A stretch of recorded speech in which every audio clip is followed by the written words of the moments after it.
Hi, அனைவருக்கும் வணக்கம். நான் உங்கள் செல்வ ஜோதி பிரியா. வாங்க இன்றைக்கி சூப்பரான சுவையான சிம்பிளான தக்காளி சட்னி எப்படி வைக்கலான்னு பார்க்கலாம். அதுக்கு தேவையான பொருட்கள்: தக்காளி, வெங்காயம், பச்சை மிளகாய், கருவேப்பிலை, பூண்டு. அவ்வளோதாங்க. இப்போ நம்ம ஸ்டவ்வில் கடாயை வச்சுட்டு கொஞ்சமாக எண்ணெய் ஊற்றிக்கிறலாம். எண்ணெய் நல்லா காயட்டும். எண்ணெய் சூடானதும் நம்ம கடுகும் உளுந்தும் சேர்த்துக்கிடுவோம்.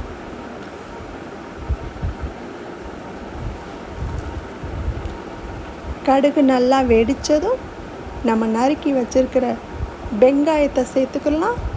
வெங்காயம், பூண்டு சேர்த்துக்கலாம். அது கூடவே நம்ம நறுக்கி வச்சுருக்கிற பச்சை மிளகாயை சேர்த்துக்கலாம். கூடவே நம்ம பச்சை கருவேப்பிலையும் சேர்த்துக்கலாம். நல்லா வதக்கி விட்டுக்கோங்க. கண்ணாடி பதம் வர வரையும் வதக்கி விட்டுக்குருவோம். தக்காளி சட்னியிலே பல வகையாக செய்யலாங்க. இது ரொம்ப ரொம்ப சிம்பிளான ஒரு தக்காளி சட்னி தான். வாங்க இப்போ நம்ம வதக்கி வச்சுருக்கிற வெங்காயத்து கூடவே இப்போ தக்காளியையும் சேர்த்துக்கலாம். இப்போ கொஞ்சமாக உப்பு சேர்த்துக்கிடுவோம். உப்பு சேர்க்குறதுனால தக்காளி சீக்கிரமாக வதங்கிடும். நல்லா கிண்டி விட்டுக்கோங்க.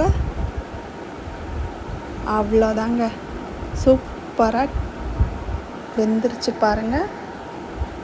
இப்போ ஸ்டவ் ஆஃப் பண்ணிக்கலாம். இதை அப்படியே நம்ம மிக்ஸி ஜாரில் போட்டு அரைச்சிக்கிடுவோம்.